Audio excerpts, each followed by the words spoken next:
Welcome to Martial Mentality, a martial arts inspired podcast. Today I have with me Mr. Joe Blackwelder. You guys know him. And we have our special guest, Coach Chris Corrado. Welcome to the show, Chris. Good evening, and thank you. So, Chris, tell us a little bit about yourself. Well, first off, obviously, thank you for having me on the show. We've known each other a long time, so any opportunity I could have to get on and talk to some good folks, I'm always down and excited about it. It's a privilege. Thank you. So, Chris, why don't you tell us how you're connected with the Northern Shaolin School of Kung Fu? Yeah, so I went to Winthrop University, and back in 2006, I heard they had a Kung Fu club. And I was like, well, I've studied martial arts before. I know I've studied Taekwondo a little bit, and I know that's different, not exactly the same. Yet I was like, well, why not just try some Kung Fu and see what that's like? Right. And did that back in the 2006 at Winthrop University. And so, everybody, that's exactly how me and Chris actually met. Mm-hmm. I was in the Kung Fu club, and he took the Kung Fu club too. Nice. And so, we became buddies. And so now Chris is a boxing coach. Yes. Yeah. The Taekwondo, did you do that in college, or did they have Taekwondo, or was it? No, I did that in high school. Did that in high school? Before I moved down here, yeah. Gotcha. But Winthrop did have a Taekwondo club when we Right. were there Right. for a while, but then the instructor ended up passing away. When we was talking about before the podcast, about different martial arts was interested in, I actually did say before that if I was going to do martial arts, I was going to do Taekwondo. And it was mainly for the flexibility. I've always been super tight and not really mobile. So that interested me. But here I am, Kung Fu. So, we still stretch and everything, but yeah. So, Chris, I'm just going to hop right into it, man, because I've known you for years and, we're real comfortable. We're real cool. So, Chris, tell me how you got into boxing. Yeah, so I was working at a gym called Omni. It used to be on Celanese Road. It was there for many years. And I was just, working the front desk, and this guy came in, and he said he was from out of town. And he said he lives in New York. Interestingly enough, that's where I'm from, yet he's originally from Rock Hill, yet he went to go live in New York, and I did the opposite. And then he just happened to mention that he was a boxing coach, and I was like, well, I've always thought about boxing, and he agreed to show me some things, and we did some workouts. And my coach now saw me, and he's like, hey, Corrado, you interested in learning how to box? And I was like, well, yeah, especially perfect timing because this guy's going back to New York. So I was like, why stop after, So I just went, and this was back in 2013. And I just started off with one lesson and went from there. Nice. How many boxing matches have you done? Because I remember I went to one of your fights. I've competed 4 times. Okay. Nice. Yeah. So what would you say you've learned from your experience from competing? So I would have to say it's so scary to fight somebody and get in the ring and fight. I'm glad you said that. Yeah. We have a reason for that. Oh, well, go ahead, Joe. Well, we talked about it a little bit before the podcast. Oh, but, okay. I might be doing an event, but yeah, it was like one of those things where it's like, I just hope this guy doesn't show up.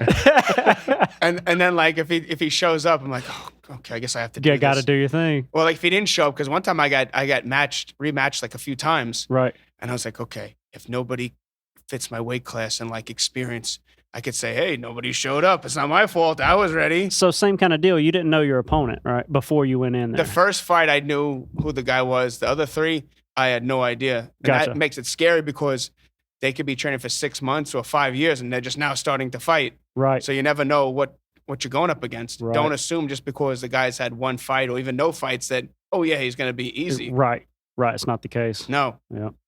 Gotcha. Which I'm kind of curious about that because this kind of piggybacks off of you, Joe, because I know you want to do Lei Tai. Do you think it's easier to know your opponent or not know your opponent? Well, I think it's easy if you know, because at least maybe you have some footage you could watch, or if you've sparred this person before, you at least know a little bit about them. But when you don't even know what they even look like. Right. Is this guy, does he have reach on me? I don't know. Yeah. Am I going to be the one who's taller? I don't know. Right. I have nothing to prepare for other than just go out there and do it. Right. You can prepare for so much, and I know that things can change once you start throwing and they start throwing.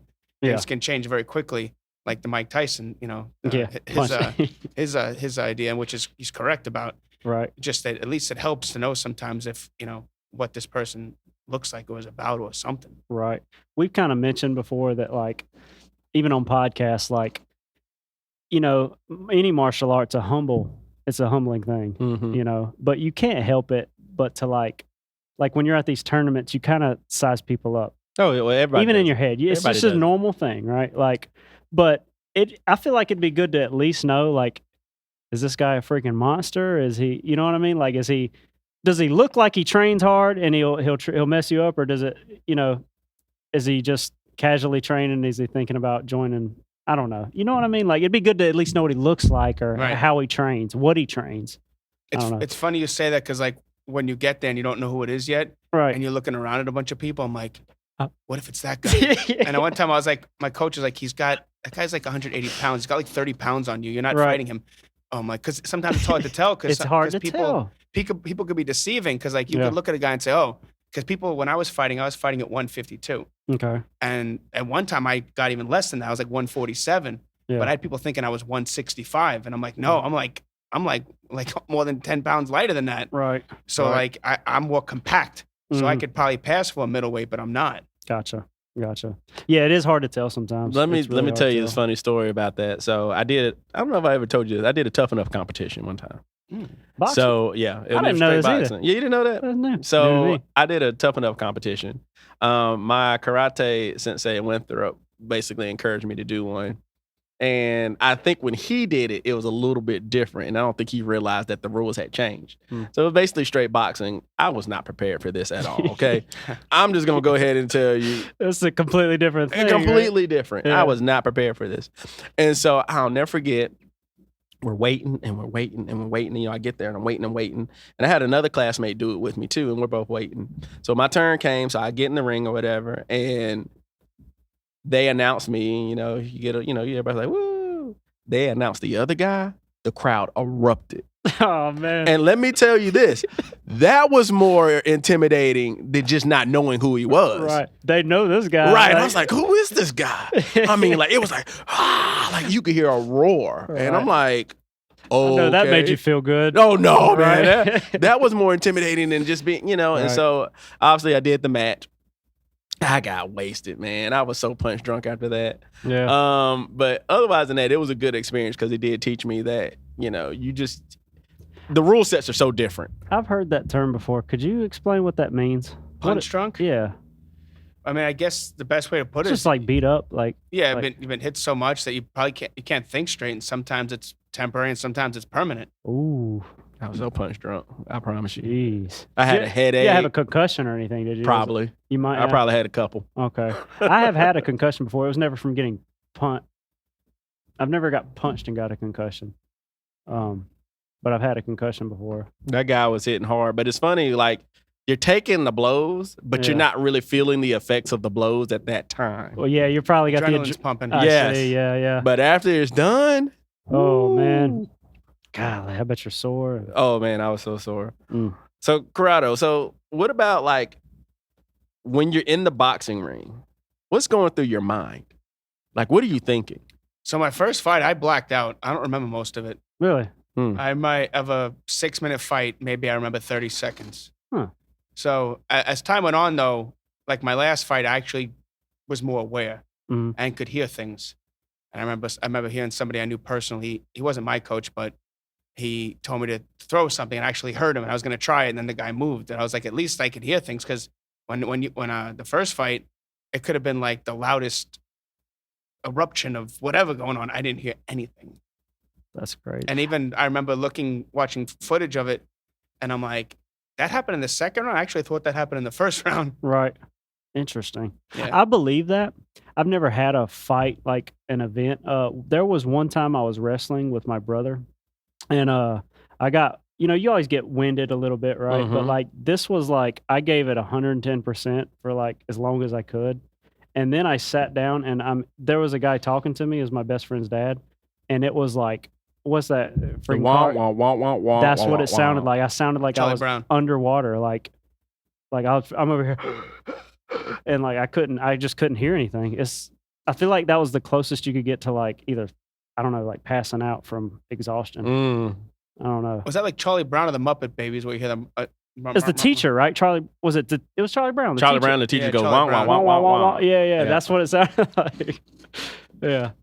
So, Coach, again, I know, like I said, what would you say is the difference between doing a traditional martial art, like you've done kung fu and taekwondo, and even though boxing is not really a modern sport or a modern martial art, people consider it as such.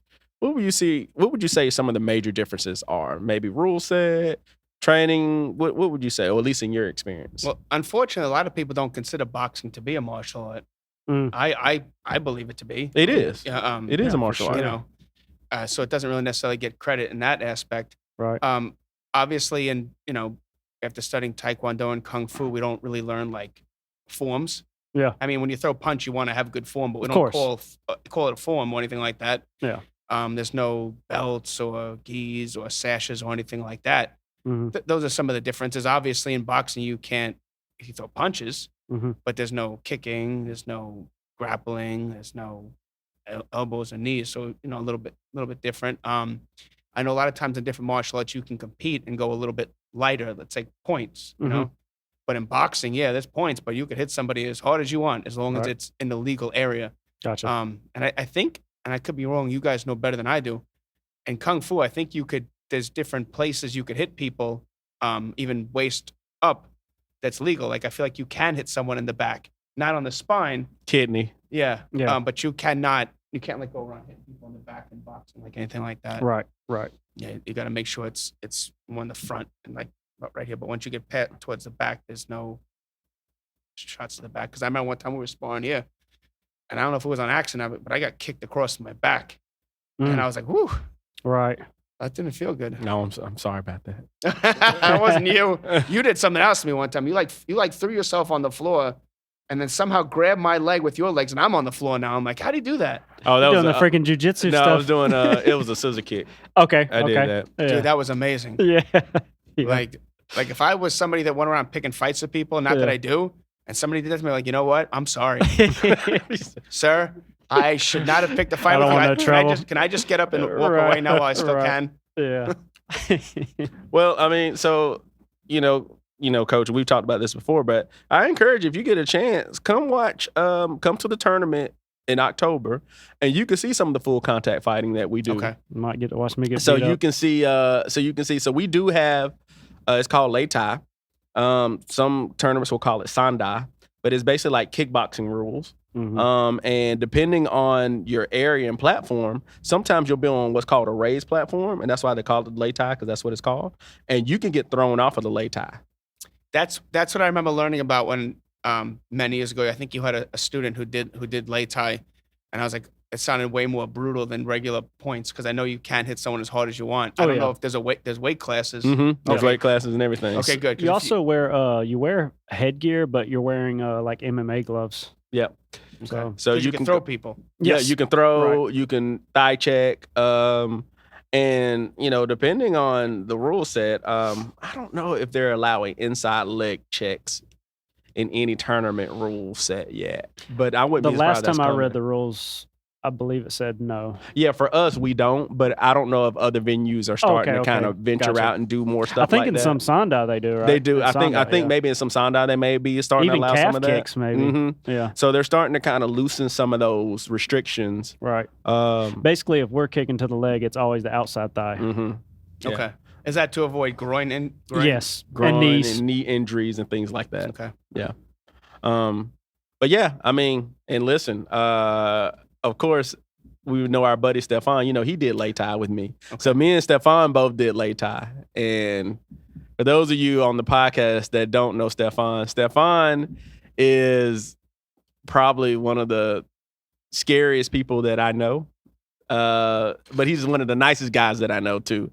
And me and Chris both know Stefan very well. Do you want to tell a quick Stefan story? Oh, it's been a long time. We used to work together at Pizza Hut. I was one of the shift managers, and he was one of the delivery drivers.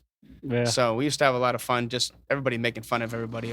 I heard he had an accent. Or didn't he have an accent? So he was from Gabon, which is Western Africa, but he had a more of a French accent too. Interesting. So like obviously you go to another country, you learn different languages, and Right. even if you learn a language pretty well, there's still slang that can really throw you off. Yeah. So if he's talking to someone like me, I have slang from New York, but he's in the South, so people got slang from the South. So like it was hard for him to not only he's got to learn English, Right. he has people speaking English in all different dialects and like slang. So he would Yeah. say this. He did this thing where like if he didn't understand what you meant, he'd be like, "What do you mean?" yeah. And we would friendly joke around with Right, him of about course, it. of course. And one time he got very upset because somebody made a birthday card for him. People said, "Oh, happy birthday, Stefan. Have a great day." And someone wrote, "What do you mean it's your birthday?" And I think it got to a point where he just didn't like it anymore because it was Right. played out. Yeah. Which, because we were the way we were, everybody would start making fun of people more now. Yeah. When you let someone know something bothers you, You push the envelope. and he wasn't gonna go around beating people up, so he kind of just I bet he probably could have then. Look, he was ripped, man. Right. Right. Like Stefan Yeah. had a 6-pack. I Yeah. mean, like he In was. shape. Oh my gosh, Yeah. phenomenal shape, Right. phenomenal, and was not afraid to fight. Yeah. He would fight. Yeah. And Stefan did kung fu with me at the Winthrop Club for many, many, many years. Right. And so, like, that's funny because that's where we all met each other and stuff like that. Yeah. And strangely, there were a lot of martial arts on Winthrop's campus. There was actually a lot to do, Yeah. strangely. So Coach, so now that I know, like I said, you've been, coaching boxing and doing those things, I have a question. Why does boxing not allow back fist? That is a great question that I've never found out the answer to. I mean, I know some things make sense, like don't punch someone in the back of the head. Of course. That's a good rule. Of course. Why no back fisting? I've never been able to find out why. I'm sure if I did some little bit of research, I probably could find an answer. Right. But even still, like I've noticed when it comes to certain punches, like I think my first fight, I may have thrown a punch like this, and I knew I would, and I got told to turn it over. Mm-hmm. I don't know if I meant to do that or just something happened. Right. But I do remember that much. I remember him saying, "Turn your punches over." So then, so I think I threw a punch at him like this, and I got told. Is that to just turn it over. for the power? Like, because I always heard when you turn your punch, you're just getting that extra umph into it. But it's not that like you can't throw a punch like that, right? No, it's from what I remember. He said to turn it over. Like that's for rule set wise. That was my understanding. Yeah. Gotcha. That's Gotcha. interesting because I never knew that. Right. So when you throw a hook, though, you could throw it this way or this way, right? That I've never been flagged for this or this, but I remember it was like that. Okay. What's your thought on that, by the way? That versus that. I personally like this, but this I feel like you could throw it a little faster this way, at Right. least from my experience. Gotcha. And this one does feel a little bit slower. Gotcha. It's kind of either like pick your poison kind of thing, I guess, right? Like style, it's kind of like your stance, Right. similar to stance and how some people like a shoulder roll, some people might have their back foot out a little bit more than their Okay. this way or that way, just depending on how you want to stand. Gotcha.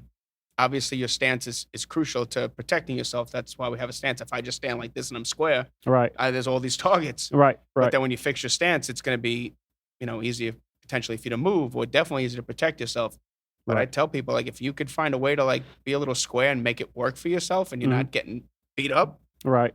and it gets people to come in and you bait them in and it's working, well then, yeah. Right. I mean, wrestlers tend to be on, like, they're definitely on the railroad tracks and kind of low. They Mhm. want you to. But that's because you can't kick someone in the face or punch them in the face. True that. Like true I would that. never tell anybody unless Get low and like dig your head in, yeah. no. Get kneed in the freaking face. Unless you're just phenomenal at baiting people in to get them to do something and you know how to Right. react, yeah. Right. Kind of right. like leaning back really far and throwing yourself off balance. I've seen people rock like this and come back with some massive power. Right. But you got to know what you're doing to take a chance like that. I wouldn't do that to myself. I feel Right. off balance. We did some drills earlier today where we were doing like the step jab and then step back. Mm-hmm.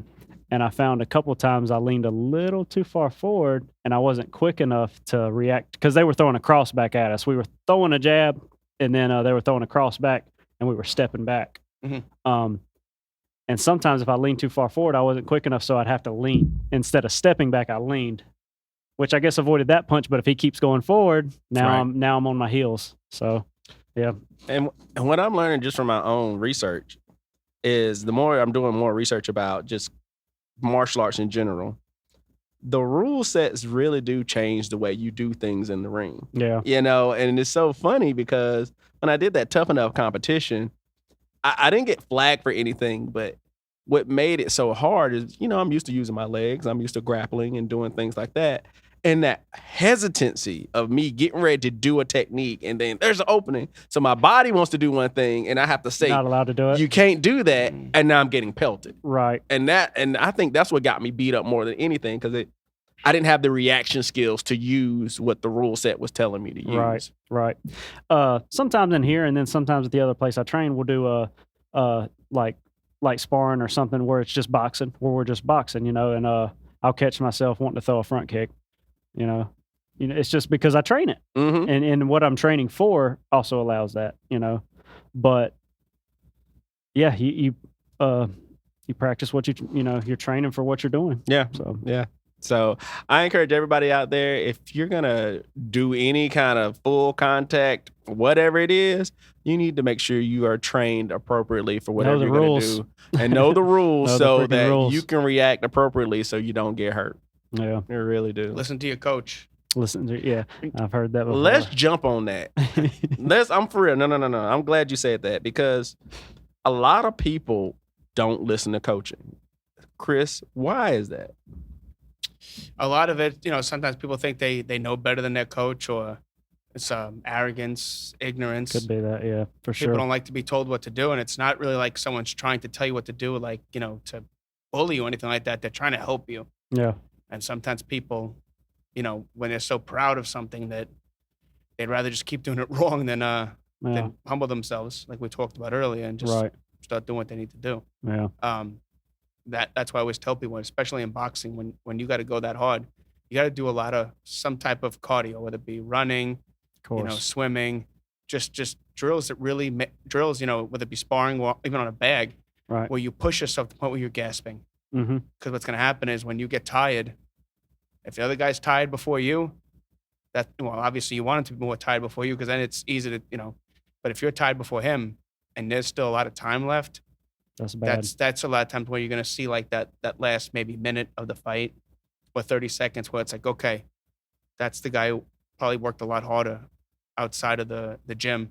Yeah. All that extra running now paying off because, 30 seconds is 30 seconds. Yet when you're tired, it feels like a lot longer. And a punch doesn't take 30 seconds. Mm-mm.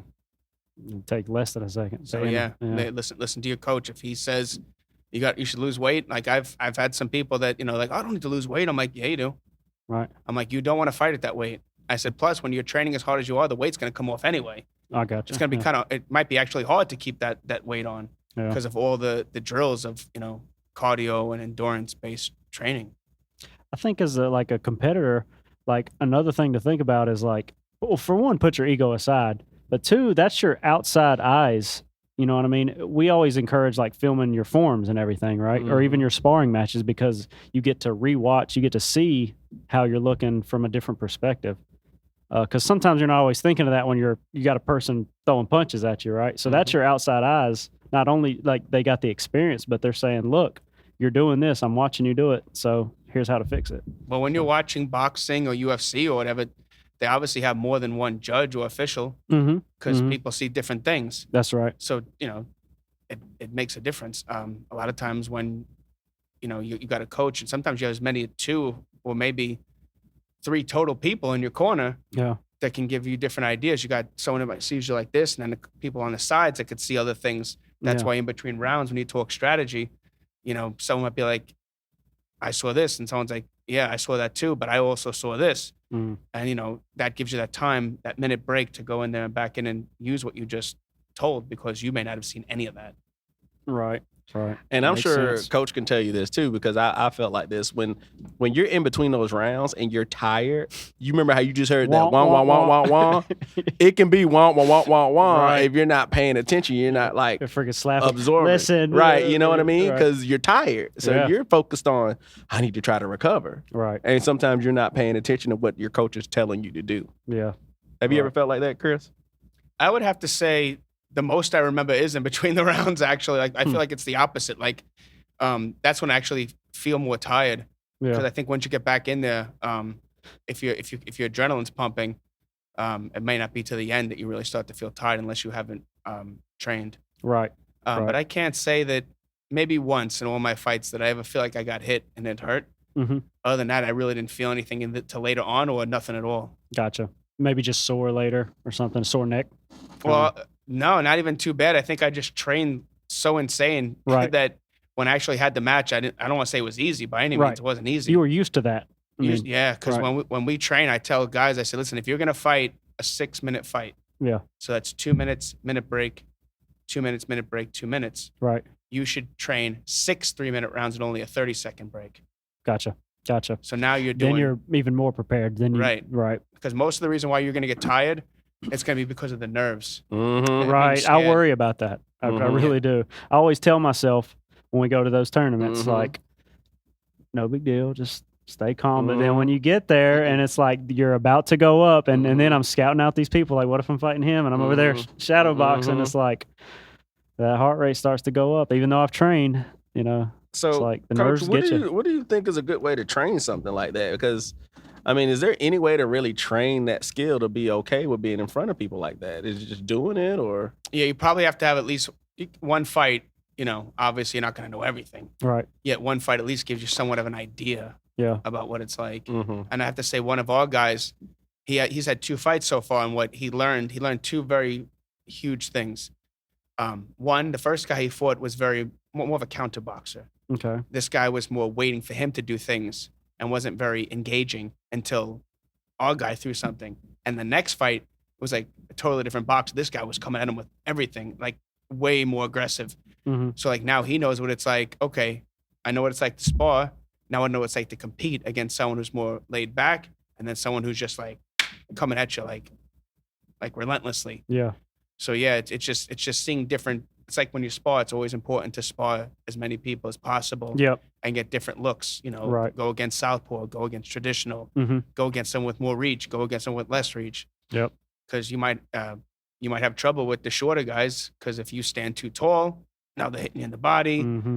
You know, or the taller guys are just keeping you away with their 1-2s. Yeah. So that's why that's the best thing to do is be as prepared as possible and get yourself in front of as many different people as possible. Mm-hmm. And spar with people that, like, if you're going against sparring with someone that's way better than you, that person should know to take it to your level. Mm-hmm.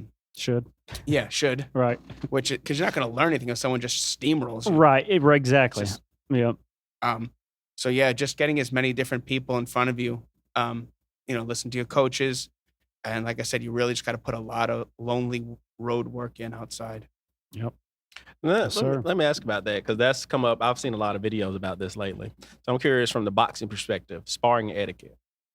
What would you say is good sparring etiquette? I guess just in general, you know, because this can go to any martial art. Yeah, so I think, like I said, if a pro came into a gym and there's a bunch of amateurs, Mm-hmm. and let's just say he's got 20 fights, you know, he's whatever 15-5.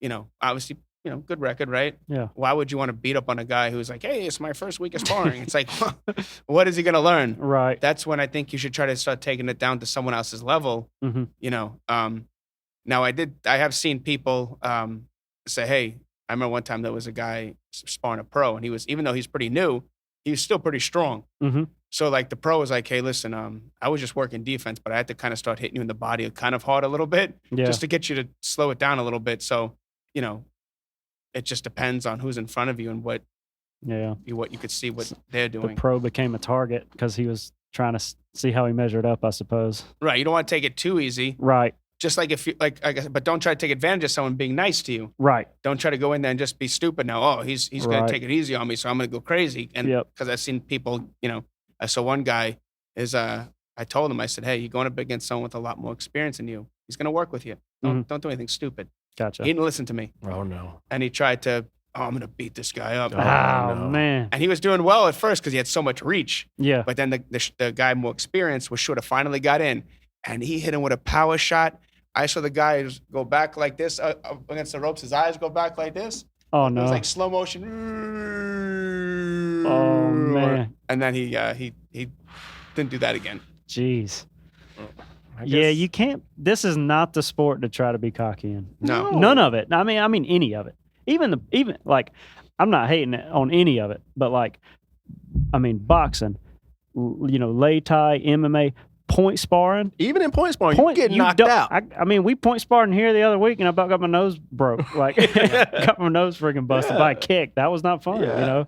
Like, sometimes I feel like point sparring, like, they've got light versions and they've got full contact. But even in their light version, it's about speed. It is. So sometimes it's hard to keep that control.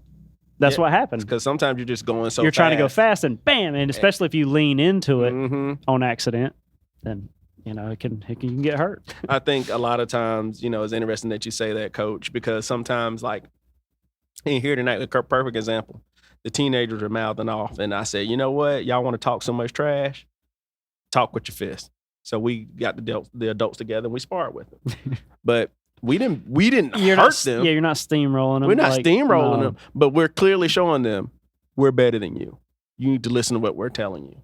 Yeah. This is why we're better than you, because you're not paying attention.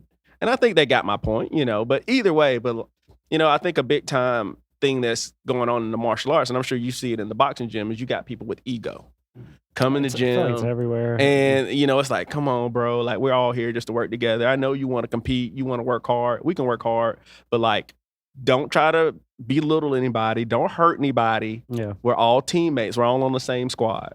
Yeah.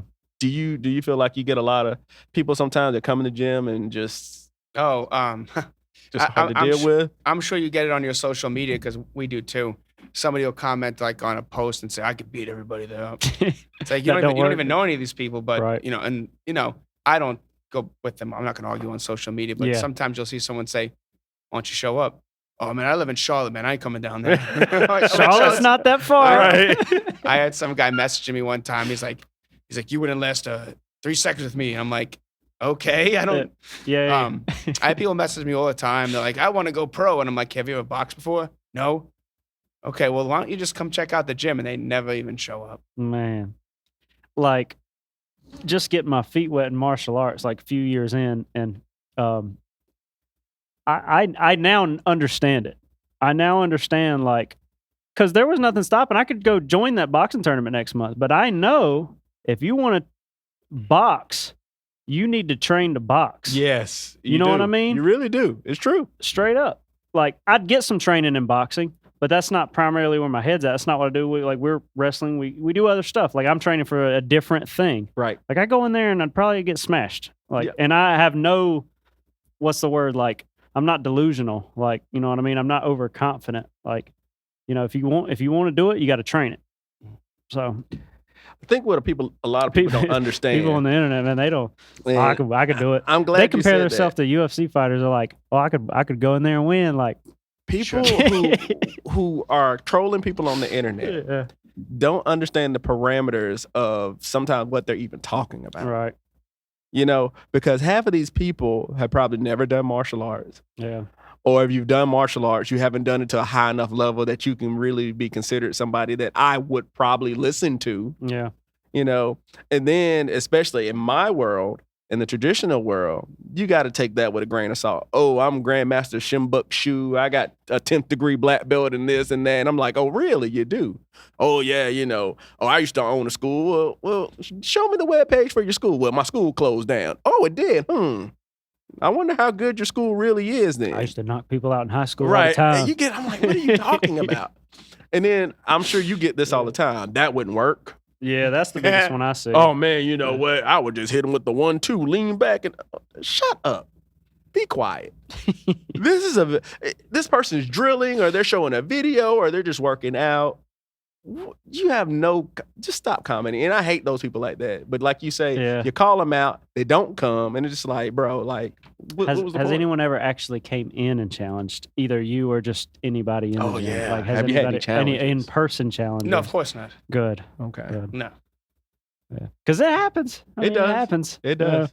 But I feel like that's just not a wise thing to do. Like, this whole thing is a respectful kind of thing. You know what I mean? Like, well, respect is given, respect is earned kind of thing. I'm going to tell you, from our standpoint, from a more traditional martial arts standpoint, we have become such a joke in the martial arts community in some respects because we have so many schools that are jokers. Right. And those people have come in and they've made a fool of certain people. So now everybody thinks they can come in and make a fool of you because that's what they see. Yeah. And then they end up going in the wrong place and getting beat up. And it's like, oh, wow, not everybody's like that. Well, not everybody is a joke either. That's the reality of it. Like, anybody can start a school. It is. It's true. It is the reality of it. Like, you don't have to have experience. Like any Joe Schmo can just freaking open up a dojo Right. or whatever you want to call Right, it. You right. know, like I mean, realistically, if Coach wanted to start a boxing school, he could start a boxing school. Yeah. You have boxing experience. Yeah. You have coached people to box. You have won fights. Who says you can't open a school? Sure. Yeah, he can do it. right. And that doesn't mean that his school wouldn't be good, but like that goes in other areas too. Oh, well, I got my black belt. Okay, even though it took me 2 years, maybe I'm not that skilled, but I got a black belt. Mm. Who says I can't teach? My teacher said I can teach. That's what I'm saying. I'm saying people with no experience, That too. they could open a school and Yeah. say, such and such and such, you know, I've done this. They can, you know, who's checking them? And to piggyback off of that, because Corrado knows this person, we're not going to say any names, but we've dealt with somebody. See, that's why he's laughing. See, we've dealt with somebody like that. Yeah. Both of us trained with this individual, and not to say that this person didn't have skill, but maybe they didn't have the skill and character that we thought they had. They did a good job of showcasing, I can do just enough to make you believe that I can do X, Y, and Z. Mm. And so you're right. So we have personally dealt with somebody Right. like that. Yeah. And we'll tell you that can be very dangerous. Mm. Chris, what's your thought about, you know, people? Because I'm sure you probably have people in the boxing community where you go, maybe that guy shouldn't be teaching, or Yeah, it's just like, you know, kind of like if you're a teacher, you know, it doesn't matter what you're teaching. Just because you know you're a couple of chapters ahead doesn't mean you should be teaching anybody. Mm. Mm. But There's yeah, a, like you said, this could be very dangerous. And this is more than just teaching. This is like Right. you can give someone false confidence, and then they go Yeah. out there and they think, oh, you know, right. they think they know something, and then it doesn't work out so well. I feel like that's a big issue, especially with, I mean, adults too, but I feel like especially like teens or kids. oh God, it's so bad. Right. It's so bad. Like, I feel like it's up to the teacher to let them know, like, what they're teaching them. Mm-hmm. Like, understand that if you're, I don't know, every form of fighting or every form of sport fighting is, you know, they're different, It is. you know, and like if you light spar or something and you're playful and, you know, you're learning new techniques and you do it a while, but then you know, you go out there and you get like this big violent bully who wants to just smash your face, Mm-hmm. you know, it's a different ball game. It is different. And so one thing that I really respect about the training pedagogy of boxing and MMA and things like that, that I am even introducing into our school, is you got to drill. Mm-hmm. You got to spar. You got to make these techniques live, because if you don't make them live, guess what? You don't know when to use them, how to use them. Yeah. You know, and like Coach was saying earlier about the fighter, you know, having somebody come at them aggressively, or having somebody, you don't get that unless you're in the ring doing this. Mm-hmm. You need that experience.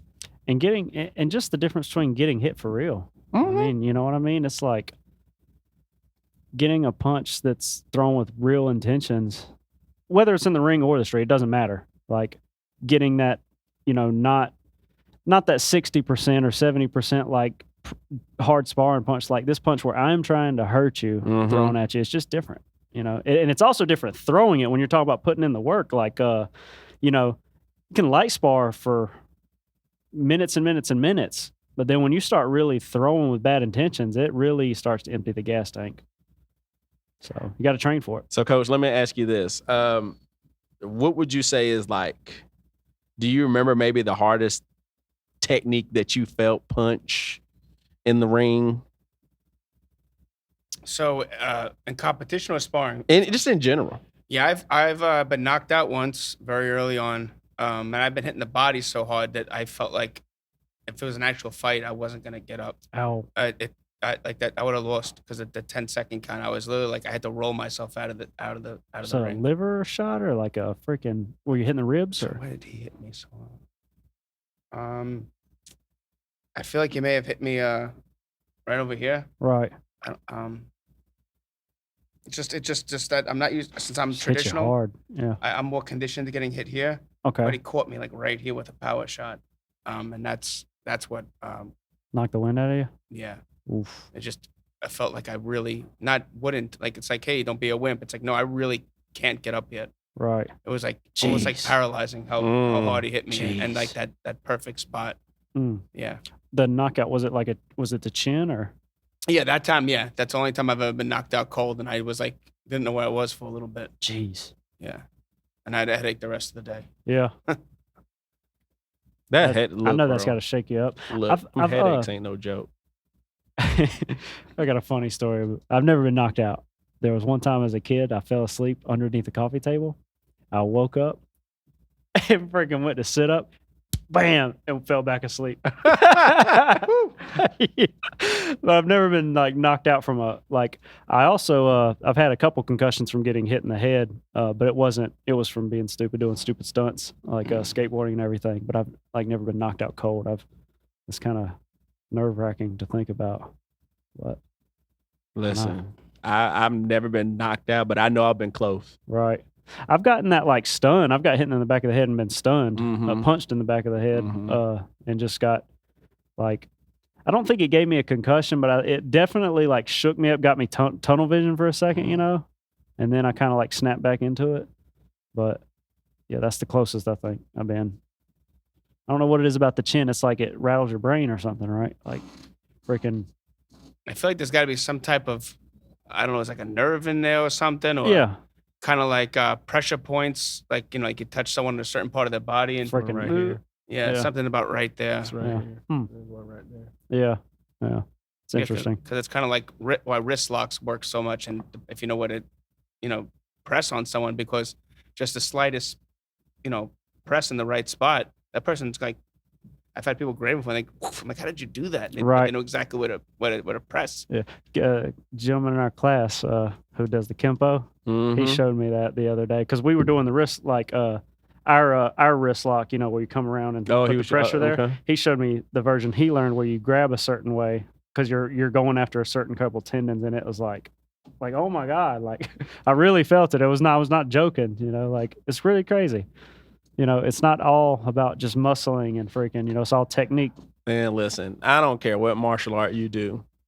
If your technique is pinpoint, Hmm. oh man, listen, you can do a lot of damage to somebody, Yeah. especially if you know when to do it and how to do it. And so, now I love the fact that we have a community of people. Like if I have a boxing question, I can go to Coach, Right. or I can go to Coach Mario. Yeah. And so that's great, and I'll even tell you this. I study a lot of boxing now, more so because I love the way the drills, the head work, the footwork. Yeah. I mean, it really does work for what we do too.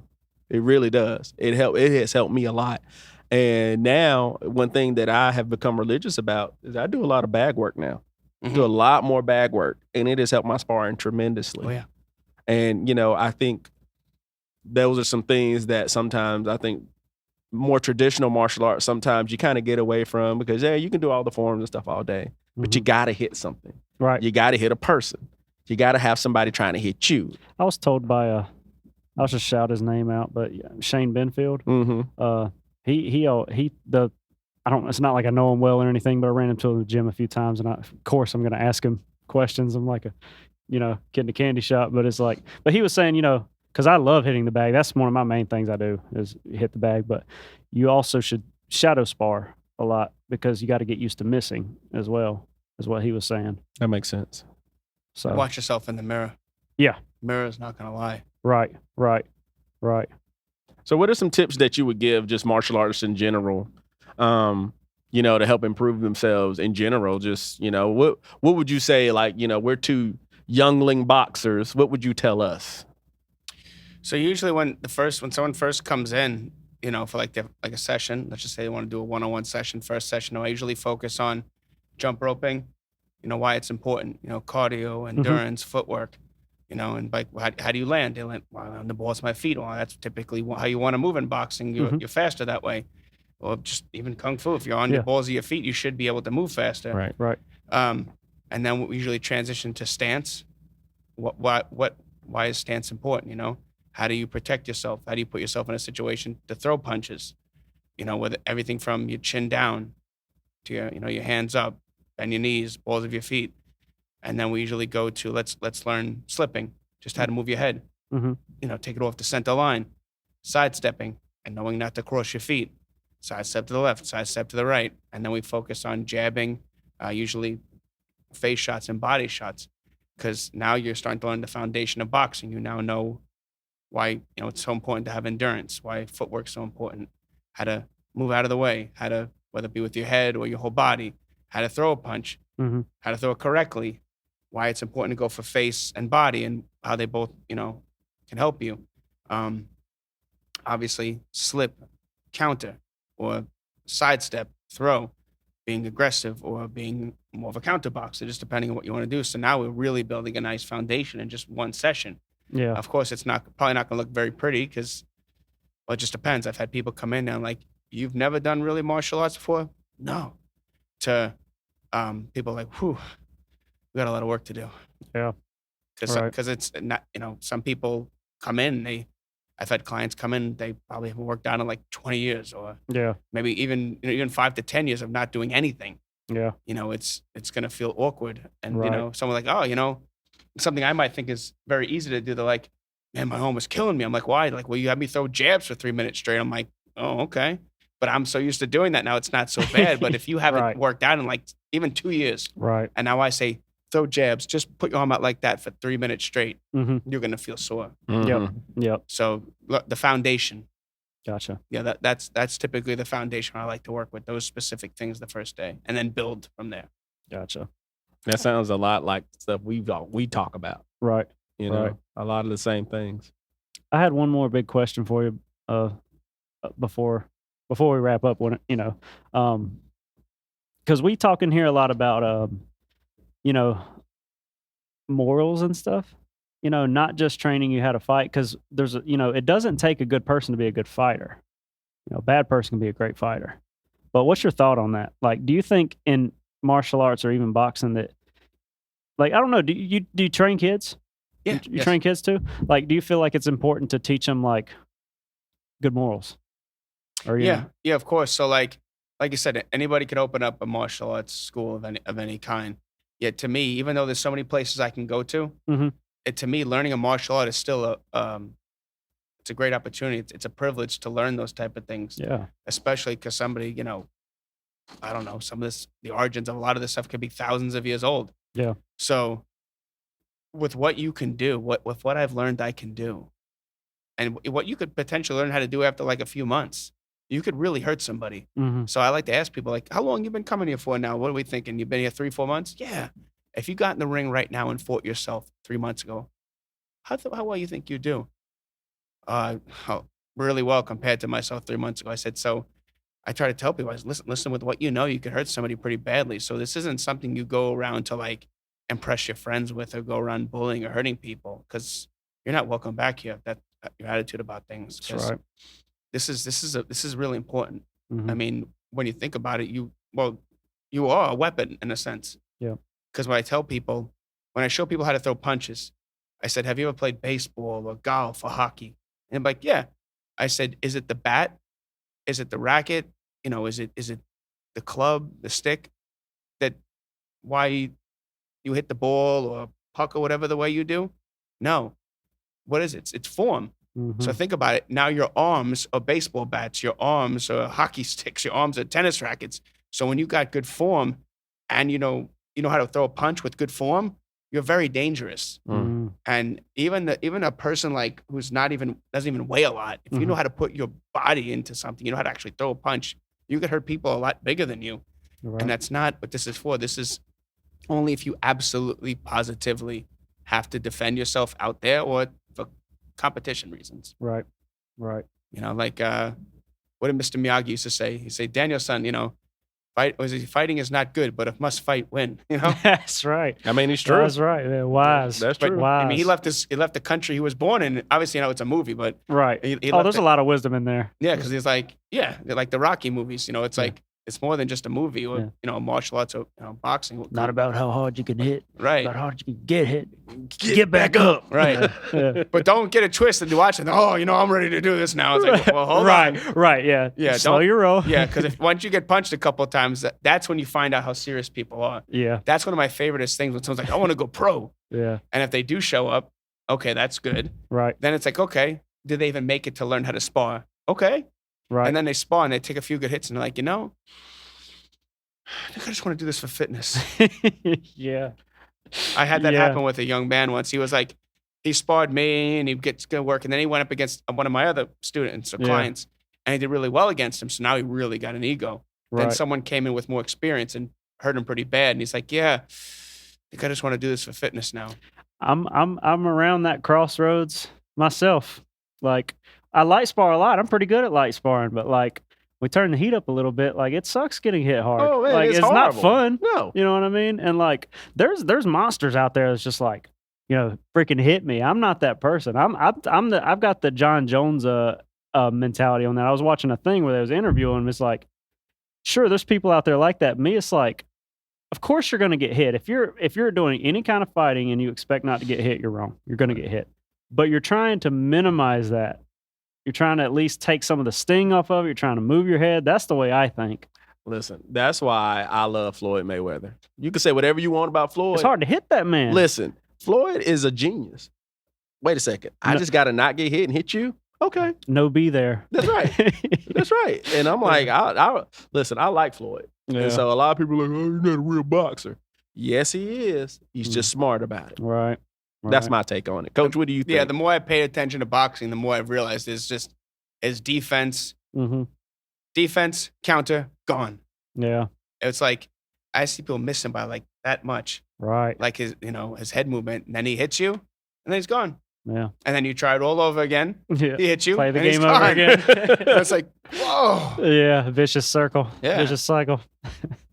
Like it's impressive. Like, but if you just take time, if that's all he was doing, Right. you're gonna get even if like you're one of the worst athletes of all time, and if you just do it enough, you're gonna get better. It's inevitable Right. if you keep doing it. Yeah. But when you have the ability, the drive, and the talent, and the skills, and it all comes together, then it's like he's just a monster. Yeah. Yeah. Which I want to ask you this question. I know, I don't want to take too much of your time. I know you got things you got to do, but because you've actually trained with pros. Yes. You have, I don't know if you've coached any pros, but what's the mindset difference between like an amateur and a pro that you would say? Mm. So you got to think when you go pro, you got to get used to 3-minute rounds. Now there are amateurs that fight 3-minute rounds, but at least when you go to pro, you have to do at least 4 rounds. At least as an amateur, you might have 3-minute rounds, but now there's that 4th round. Mm. That one more round makes a big difference, and now there's no headgear. Yeah. Now, so that's gone.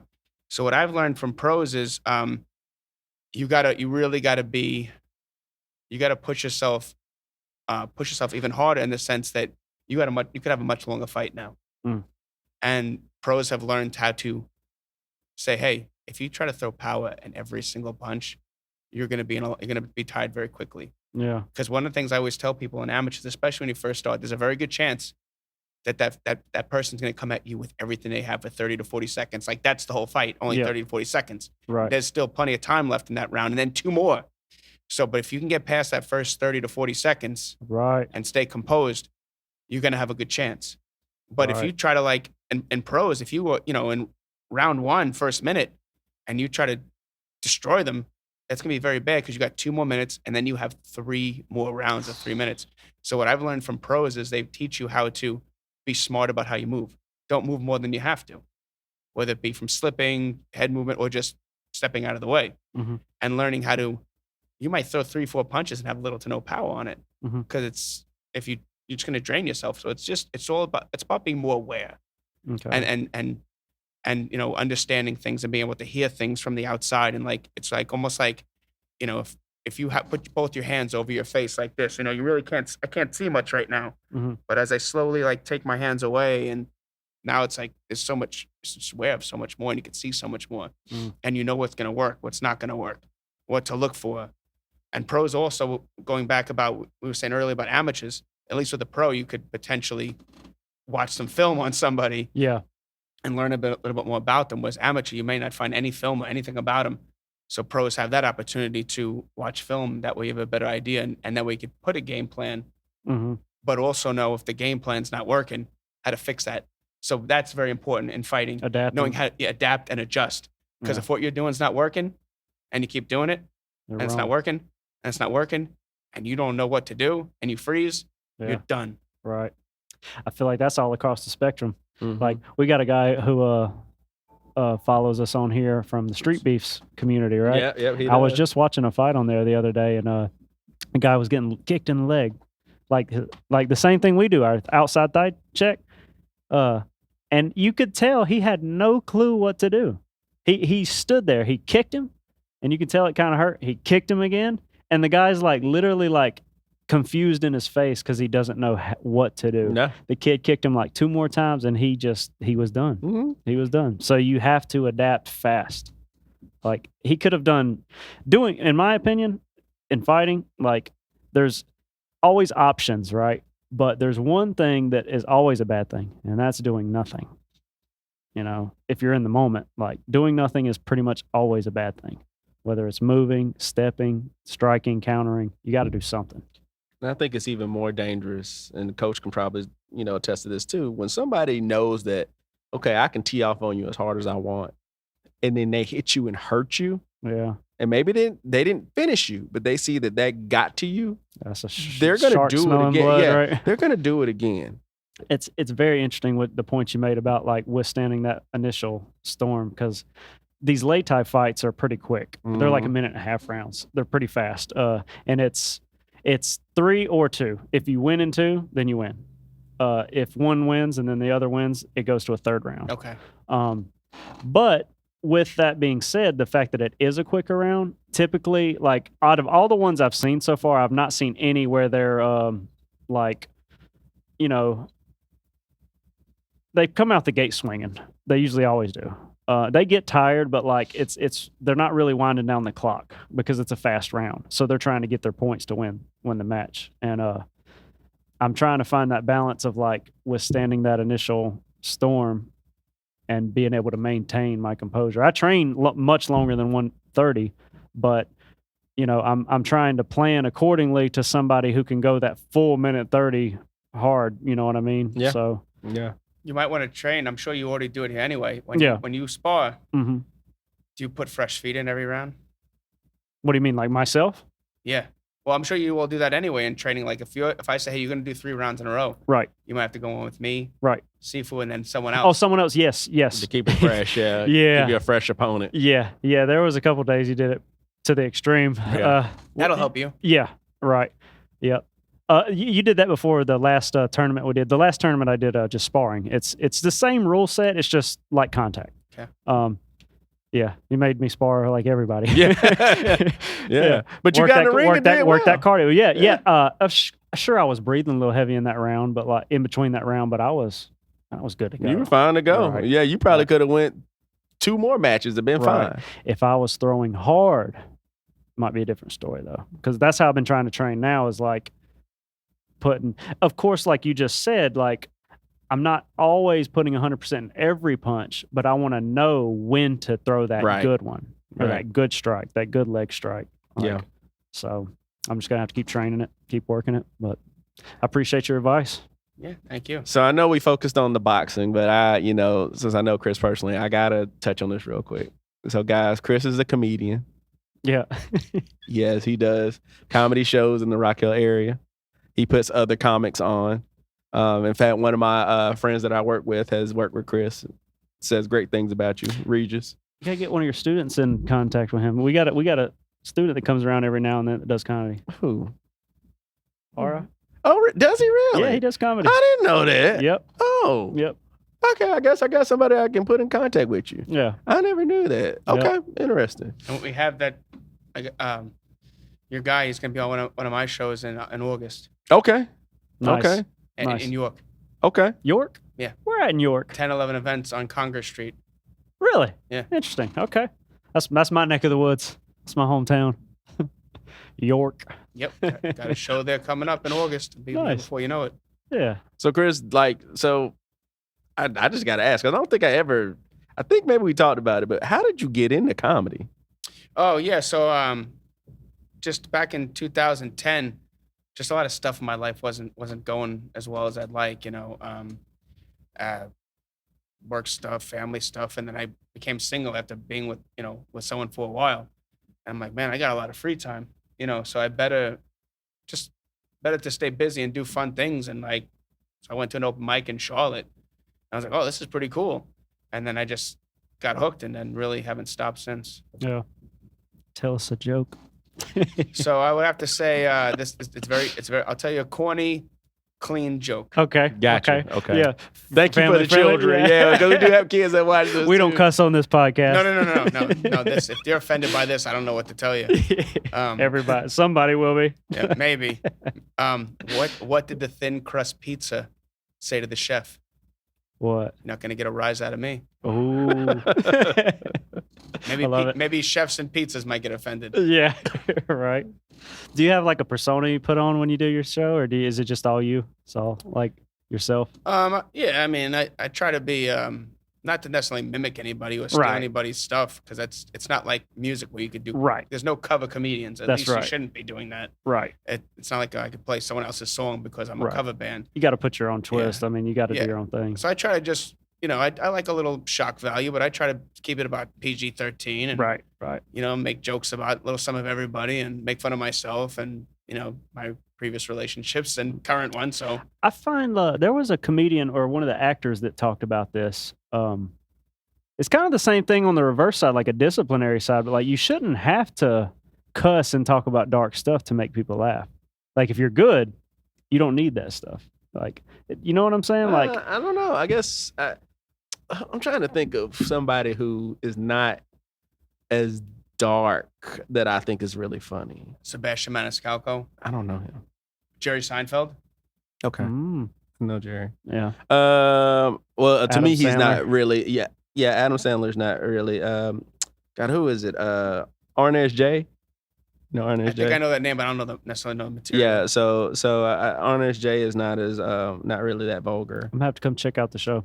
Did you want to before we end? Do you want to like give a little promo to yourself, Yeah, like Light yeah. Bright Boxing, and you're a comedian? Yes. Yeah. So June 21st at Rock Hill Gymnastics, which is on Mount Gallant Road, we're having amateur bouts. We got about close to 30 now. It's that Saturday night. Doors open at 4. Bell time is at 5. Just $20 a ticket. VIP is $40. So come and support some local boxers. Then we have some people coming from out of state as well. You never know who you might see at their first. We're going. We've Yeah. already planned, so Definitely we're gonna gonna be check there. it out. Everyone was an amateur, so look up Light Bright Boxing. We got Facebook, Instagram. And if you want to look up my comedy stuff, there's Corrado Show, Facebook, Instagram, Snapchat, TikTok, and X. I got a little some of everything. Nice. Yeah. Well, we surely do appreciate you. I Yeah, appreciate the boxing advice as well. That's- No, thank you for Right. the martial advice, coach. And, Right. You know, I you're look always forward to welcome the here. I look forward to the tournament, and I might have to come check out the comedy show Yeah, too. yeah. Look up. Yeah. I was telling him I was never into comedy, but I've only been to like one show, but it was awesome. It's different being there in I went to person. a show. Who did I go to? This was a famous guy. Ari Spears. Oh yeah, of course. He's very funny. Yeah, Ari Spears is hilarious. Yeah. I love Ari Spears. So, but yeah, I had to come check out a show because I always see the shows and normally sometimes when you're doing, I'm like, crap, I got something going on. But now with the summer, I should have a little bit more free time, and I want to come check sir. out my boy Regis and come check you guys out. Yep. Look up Light Bright Boxing and Corrado Show. That's how you'll find us.